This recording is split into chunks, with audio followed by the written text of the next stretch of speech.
মধ্যে পালায় রাখেন, আমি আর কোথাও যাবো না। জিবরাইল বলে আপনাকে আকাশ থেকে যাইতে হবে, না আমি আর যাবো না, আমি এখানে থেকে যাবো, যতক্ষণ বেহেশতে না যাবো আমি এখানেই থাকবো। ইদ্রিস আলাইহিস সালামকে আজরাইল আনতে পারতেছে না। এবার আজরাইল আল্লাহকে বলে, আল্লাহ আমি তো ইদ্রিস নবীকে নিতে পারতেছি না, কি করবো? তো ইদ্রিস আলাইহিস সালাম বলে, মানুষের মৌত কয়টা? কয়েকটা। আমার তো জমিনের মধ্যে পারছো, আমাকে তো জমিনের মধ্যে তুমি মৌত দিয়েছো, আমার আর জীবিত হওয়ার ইচ্ছা নাই, জমিনে যাই আমি এখানেই থেকে গেলাম। বেহেশতে ঢুকতে পারে নাই, কিন্তু বেহেশতে যাওয়ার জন্য ইদ্রিস আলাইহিস সালাম আকাশের মধ্যে অপেক্ষায় আছে। সুবহানাল্লাহ। দুঃখের সর্বপ্রথম আমাদের নবী, আর আমরা সুবহানাল্লাহ।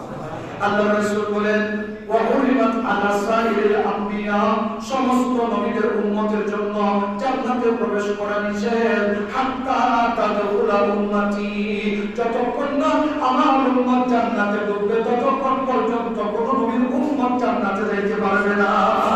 সুবহানাল্লাহ। এটা আমাদের নবীর উসিলায় আমরা তো দাবি করেছি।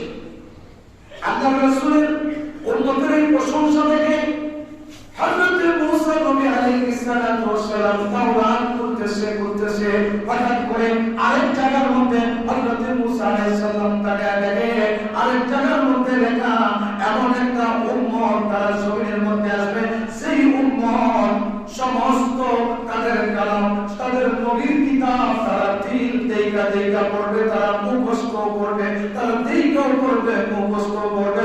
এটা কোন নবীর উম্মতের অনুমতি নাই।